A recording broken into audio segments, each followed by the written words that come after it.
الحمد لله رب العالمين والصلاة والسلام على سيد الأنبياء والمرسلين وعلى آله وأصحابه أجمعين أما بعد.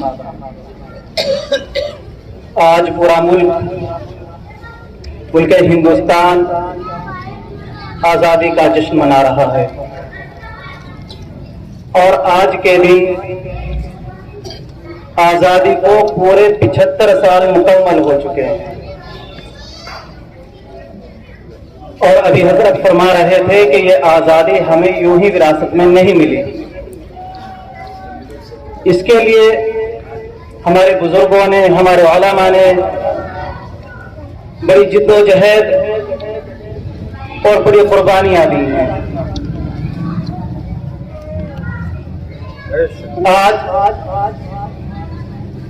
ہمارے نو نسل، نئے آنے والے جو بچے ہیں اور ان کی بات تو درکنار ہمارے جو بڑے ہیں وہ بھی ہماری علماء کی تاریخ سے واقف نہیں ہیں.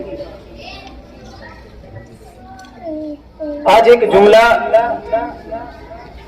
سننے میں بہت ملتا ہے کہ آزادی کی لڑائی 1857 سے شروع کی گئی. یہ ایک بڑا پروپیگنڈا ہے اور سفید جھوٹ ہے. 1857 سے آزادی کی لڑائی شروع نہیں ہوئی، بلکہ 1857 سے صدیوں پہلے مسلمانوں نے انگریزوں کے خلاف جد و جہد کرنا شروع کر دیا تھا. اور یہ تاریخ جان بوجھ کر عام کی گئی ہے کہ 1857 عیسوی سے آزادی کی لڑائی شروع کی گئی.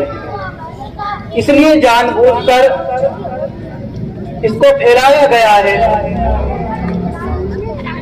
تاکہ آنے والی نسلیں، ہمارے مسلمان حضرات اپنی تاریخ سے ناواقف رہیں. 1857 عیسوی سے صدیوں پہلے 1757 عیسوی میں بنگال کے سراج الدولہ نے انگریزوں کے خلاف سب سے پہلی جنگ لڑی. اس کے بعد 1772 میں شاہ مجنون نے لڑی. اس کے بعد 1780 میں حیدر علی نے لڑی. اس کے بعد ان کے بیٹے ٹیپو سلطان نے 1891 میں انگریزوں کے خلاف محاذ قائم کیا. اور یہ لڑائی مسلسل 100 سال تک چلی، جس میں صرف اور صرف مسلمانوں نے حصہ لیا. اس کے بعد 1857 عیسوی میں، یعنی 100 سال کے بعد آزادی کا دوسرا دور شروع ہوتا ہے، جس میں غیر مسلم حضرات آزادی کی لڑائی میں اپنا نام درج کراتے ہیں. اور ہماری یہ 100 سالہ تاریخ اس لیے منظر عام پر نہیں لائی جاتی کہ یہ 100 سالہ جو آزادی کی لڑائی مسلمانوں نے لڑی ہے، ان کی قربانیاں تاریخ کے اوراق میں دب کر رہ جائے اور آنے والی نسلیں اور مسلمان اپنی تاریخ سے ناواقف رہیں اور وہ جان ہی نہ سکے کہ ہمارے علماء نے، ہمارے مسلمان حضرات نے کس قدر قربانیاں دی ہیں. 1857 عیسوی کے بعد آزادی کا دوسرا دور شروع ہوتا ہے، جس میں ملک ہندوستان کے غیر مسلم حضرات اپنا نام درج کراتے ہیں.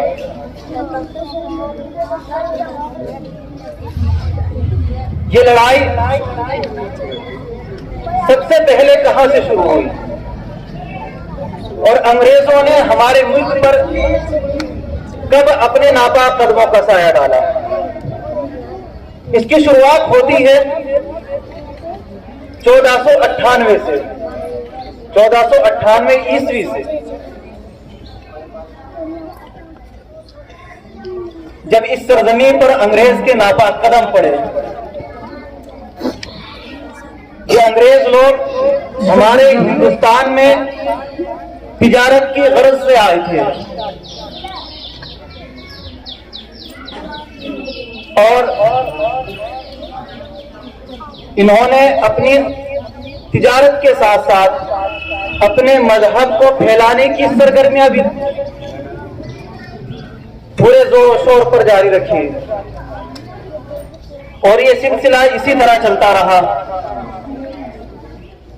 اس کے بعد 30,000 پاؤنڈ میں انگریزوں نے اپنی کمپنی ایسٹ انڈیا کی یہاں بنیاد رکھی۔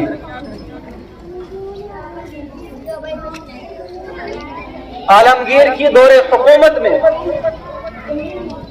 انہوں نے احمد آباد، آگرہ، برہانپور ان سب کو اپنا تجارتی مرکز بنا لیا، کیونکہ اس وقت یہ مرکز کی حیثیت رکھتے تھے اور تجارتی ستون کی حیثیت سے جانے جاتے تھے۔ جب تک حضرت عالمگیر حیات رہے یہ اپنی تجارتی کاموں میں مشغول رہے، اور جب اس مغلیہ سلطنت کے اس چشم و چراغ کا انتقال ہوا، حضرت عالمگیر کا انتقال ہوا اور مغلیہ سلطنت منتشر ہو گئی، یہاں تک کہ کچھ علاقوں نے خود مختاری کا اعلان کر دیا۔ اس وقت انگریزوں کے ذہن میں ملک کے اقتدار کی ہوس طاری ہو گئی، اور انہوں نے اپنی تجارتی کاموں سے اپنے ذہنوں کو منتشر کر کے ملک پر قبضہ کرنے کی سرگرمیاں شروع کر دی، اور ان کی سرگرمیوں کو سب سے پہلے محسوس کرنے والے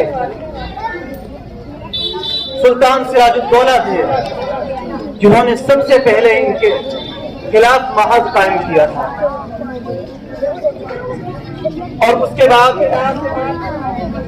یہ جنگ مسلسل 100 سالوں تک چلی۔ پھر 1857 عیسوی میں جنگ آزادی کا دوسرا دور شروع ہوتا ہے، اور اس 1857 عیسوی میں 2 محاذ بنائے جاتے ہیں، ایک محاذ امبالہ پر جس کی قیادت حضرت مولانا جعفر تھانے سے ہی فرما رہے تھے، دوسرا محاذ شاملی پر بنایا گیا جس کی قیادت خود عارف باللہ حاجی امداد اللہ مہاجر مکی فرما رہے تھے۔ یہی وہ شاملی کا میدان تھا۔ آپ لوگ اس علاقے کے رہنے والے ہیں اور شاید شاملی کے میدان سے چنندہ لوگ واقف ہوں گے۔ یہی قریب میں ایک تاریخی میدان ہے، یہ وہ جنگ ہے 1857 عیسوی کی جس میں مولانا رشید احمد صاحب گنگوہی زخمی ہوئے، جس میں حاجی امداد اللہ مہاجر مکی زخمی ہوئے، جس میں مولانا قاسم نانوتوی زخمی ہوئے، اور جس میں حافظ ضامن شہید ہو گئے۔ 1857 عیسوی کی جنگ آزادی میں 2 لاکھ مسلمان شہید ہوئے تھے، جس میں 51,500 صرف اور صرف علماء حضرات تھے۔ 2 لاکھ مسلمانوں نے جامِ شہادت نوش فرمایا تھا۔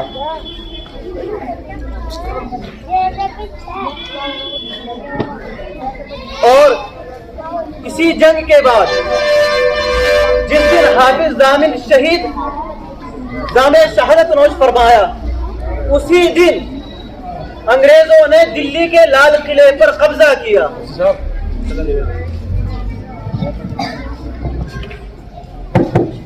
اسی دن انگریزوں نے دلی کے لال قلعے پر قبضہ کیا اور مغلیہ سلطنت کے سب سے آخری چشم و چراغ بہادر شاہ ظفر کو گرفتار کیا گیا۔ اسی جنگ کے بعد کھانا بھون کو انہوں نے ایک چھاونی میں تبدیل کر دیا اور پورے تھانہ بھون میں وہ منظر پیدا کیا ہے اور وہ خوفناک منظر برپا کیا ہے کہ جس کو تاریخ جب بیان کرتی ہے تو تاریخ کے اوراق خون سے آلودہ ہو جاتے ہیں. پورے تھانہ بھون جو مسلمانوں کا ایک قدیمی علاقہ تھا اور کثیر تعداد میں مسلمان یہاں اپنی زندگی گزار رہے تھے، پورے تھانہ بھون کو کھنڈر میں تبدیل کر دیا گیا. تمام اہل وطن اپنے گھروں کو چھوڑ کر دوسرے شہروں میں جانے کے لیے مجبور ہو گئے. اس کے بعد یہ حالات تقریباً 2 سال تک ایسے رہے. اس کے بعد ملکہ وکٹوریہ نے ایک عام معافی کا اعلان کیا. اس عام معافی کے اعلان کے بعد جو اپنے گھر چھوڑ کر ہجرت کر گئے تھے وہ واپس تھانہ بھون آئے تو کیا دیکھتے ہیں کہ پورے تھانہ بھون کو کھنڈر بنایا ہوا ہے، دکانیں لوٹ لی گئی، گھروں کو نظر آتش کر دیا گیا، ایک خوفناک منظر برپا ہے. اور دیکھتے ہیں کہ آج بھی 2 سال کے بعد بھی درختوں پر 120 مسلمانوں کے سر لٹکے ہوئے ہیں. یہ وہ جنگ تھی جو صرف اور صرف مسلمانوں نے لڑی تھی، اور چونکہ لڑائی لڑنے والے بھی مسلمان تھے تو خمیازہ بھی مسلمانوں کو ہی بھرنا پڑا. مسلمانوں کا جانی اور مالی بہت نقصان ہوا. اس کے بعد حضرت مولانا قاسم نانوتوی اور ان کے ساتھیوں نے خداداد بصیرت کے ذریعے یہ محسوس کیا کہ اگر ہندوستان کے اندر مذہب اسلام کو زندہ رکھنا ہے اور مسلمانوں کے وجود کو باقی رکھنا ہے تو ضروری ہے کہ ہندوستان کے اندر مدارس اسلامیہ کے قائم کرنے کا سلسلہ جاری کیا جائے. چنانچہ دیوبند کے اندر مسجد چھتہ والی میں ایک مدرسہ قائم کیا گیا جس کا سب سے پہلا نام مدرسہ اسلامیہ دیوبند رکھا گیا. یہی وہ مدرسہ ہے کہ جس کے سب سے پہلے استاد ملا محمود دیوبندی تھے اور اس کے سب سے پہلے شاگرد شیخ الہند حضرت مولانا محمود الحسن دیوبندی تھے، جو آگے چل کر شیخ الہند کے نام سے مشہور ہوئے اور جن کو تاریخ شیخ الہند کے نام سے جانتی ہے. 1866 عیسوی میں یہ مدرسہ دارالعلوم کے نام سے مشہور ہوا اور 1866 عیسوی میں دارالعلوم کی بنیاد رکھی گئی. یہاں سے پھر جنگ آزادی کا ایک نیا دور شروع ہوتا ہے.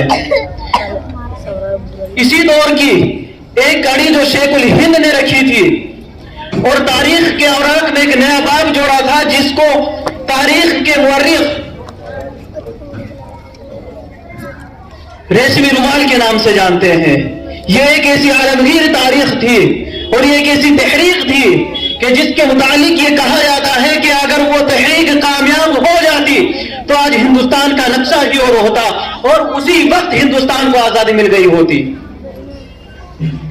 یہ ایک ایسی عالمناک تحریک تھی جس کو شیخ الہند نے تاریخ کے بعد میں جوڑا تھا. اس وقت انگریزوں نے ایک میٹنگ بٹھائی اور اپنے مشیر وقار سے یہ مشورہ لیا کہ ایسی کیا تدبیر کی جائے، ایسا کیا حیلہ اپنایا جائے کہ جس سے ملک ہندوستان میں ہماری حکومت قائم ہو جائے.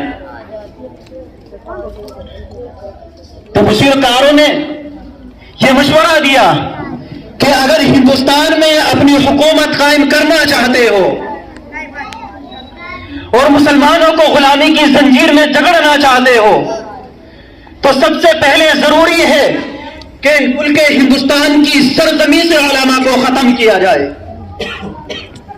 اور علماء کو ختم کرنے کے لیے جو جو وسائل اپنائے جائے اور جو جن جن چیزوں کو ختم کیا جائے ان کو حد الامکان ختم کیا جائے. چنانچہ یہ طے ہوا کہ سب سے پہلے علماء کو ختم کرنے سے پہلے ہی ان مدارس اسلامیہ کا وجود اکھاڑا جائے اس سرزمین ہند سے.